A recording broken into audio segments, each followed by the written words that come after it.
Hi everyone. పూర్ణం చేయడానికి ముందుగా శనగపప్పుని కడిగి గిన్నెలో అయినా కుక్కర్లో అయినా వేసి మెత్తగా ఉడికించాలి. చూడండి, ఇలా మెత్తగా ఉడికాక ఏమైనా వాటర్ ఉంటే వంపేయాలి. తర్వాత పప్పు కవ్వమైనా లేకుంటే ఇలా గరిటెతో అయినా మెత్తగా మెదుపుకోవాలి.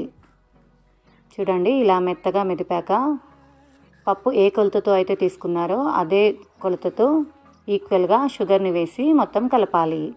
మీరు అవసరం అనుకుంటే బెల్లమైనా యాడ్ చేసుకోండి. ఇలా షుగర్ పప్పు మొత్తం కలిసాక స్టవ్ పై పెట్టి లో ఫ్లేమ్లో ఉడికించాలి. షుగర్ కరిగాక పప్పు కొంచెం లూజ్ అవుతుంది. ఇలానే లో ఫ్లేమ్లో కలుపుతూ ఉండాలి.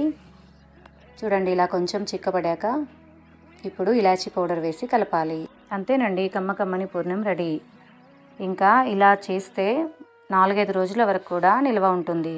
ఇంకా లేట్ ఎందుకండి, మీరు కూడా ట్రై చేయండి. Thanks for watching.